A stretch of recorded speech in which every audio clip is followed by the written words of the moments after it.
Okay so hello दोस्तों, मेरा नाम है प्रणय और आज के इस वीडियो के अंदर मैं आप सबका और एक कन्फ्यूजन दूर करने आया हूँ इस आसूस वीवोबुक गेमिंग लैपटॉप को लेकर। तो यहाँ पे आप में से मैक्सिमम लोगों को कन्फ्यूजन है कि ये जो नया वाला मॉडल अभी फ्लिपकार्ट के अंदर स्टॉक में आया है, जिसके अंदर 8 GB का सिंगल रैम नहीं है, 4+4 करके 2 रैम स्लॉट्स के अंदर 2 अलग अलग रैम प्रोवाइड किया है। टोटल तो 8 GB का रैम है, लेकिन अलग अलग 4+4 करके 2 स्लॉट्स के अंदर है। तो अगर आप मुझसे पूछे कि ये जो मॉडल है इसको क्या आपको परचेस करना चाहिए, और पिछला वाला जो मॉडल मैंने रिव्यू किया है या फिर मैक्सिमम लोगों ने परचेस किया है जो कि अभी फ़िलहाल आउट ऑफ स्टॉक है, तो इस मॉडल से इस मॉडल के अंदर कुछ भी डिफरेंसेस है कि नहीं, और क्या ये वाला मॉडल परचेस करना आपके लिए बेनिफिशियल होगा कि नहीं, तो इसी का आंसर आज इस वीडियो के अंदर मैं आप सबको दूंगा। तो सबसे पहली बात, दोनों ही लैपटॉप्स डिट्टो सेम है। मैंने कल रात से मैंने देखा, इसके अंदर यूट्यूब्स के अंदर बहुत सारे वीडियोस देखे और फ्लिपकार्ट के अंदर भी साइड बाय साइड मैंने दोनों को कंपेयर किया, और मैंने गूगल के अंदर भी देखा, बहुत सारे आर्टिकल्स पढ़े। तो मुझे जितना अभी तक पता चला, और मैं श्योर हूँ इस बात से जो मैं अभी आपको बोलने वाला हूँ, तो यहाँ पे दोनों ही लैपटॉप्स डिट्टो सेम है। दोनों ही लैपटॉप्स के अंदर रैम स्लॉट्स को छोड़ के बाकी किसी भी चीज़ के अंदर कोई भी डिफरेंस नहीं है। इस लैपटॉप के अंदर जो कि मैंने अभी रिव्यू किया है, इसके अंदर जितना बैटरी बैकअप है इसके अंदर भी सेम बैटरी बैकअप होगा। इसके अंदर जैसा डिस्प्ले क्वालिटी, जैसा graphics card, gaming performance, build quality, इस नए वाले लैपटॉप के अंदर भी डिट्टो सब कुछ सेम होगा। किसी भी चीज़ के अंदर कोई भी डिफरेंस नहीं है।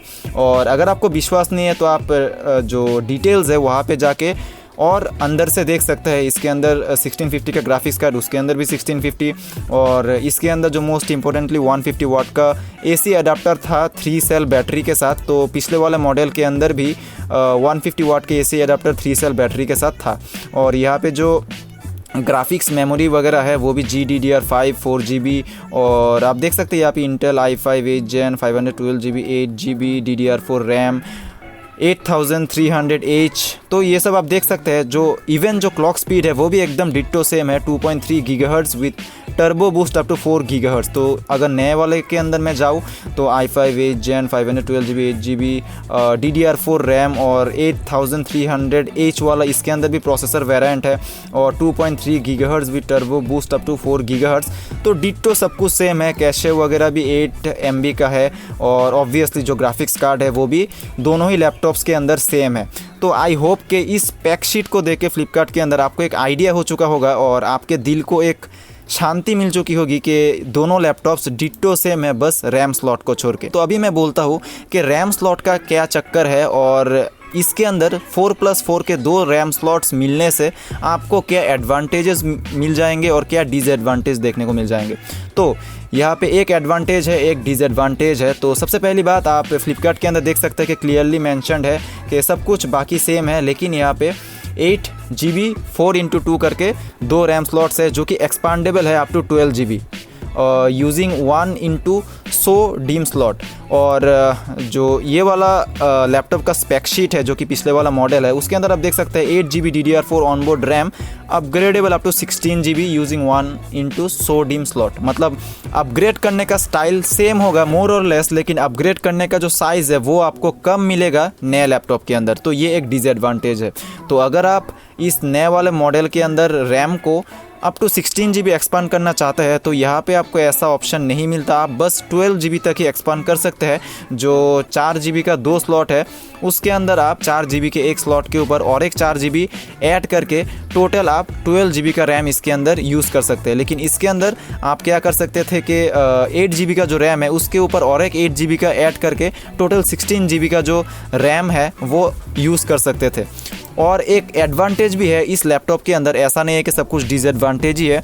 एक डिसएडवांटेज मैंने आपको बोल दिया, और जो लास्ट एडवांटेज आपको मिलता है वो ये है कि इस लैपटॉप के अंदर क्योंकि आपको 4 GB के 2 स्लॉट के अंदर 2 अलग अलग रैम मिलते हैं, तो इसके अंदर जो आपको परफॉर्मेंस है वो आपको पिछले वाले मॉडल के मुकाबले थोड़ा सा बेहतर देखने को मिल जाएगा। सपोज़ कीजिए कि आप GTA 5 खेल रहे हैं और पिछले वाले मॉडल के अंदर आपको 57 to 60 या फिर 62 FPS ऐसा मिल रहा है, लेकिन ये जो नया वाला मॉडल है इसके अंदर आपको 60 to 65 FPS आराम से मिल जाएगा। तो ये एक एडवांटेज है इस लैपटॉप के अंदर।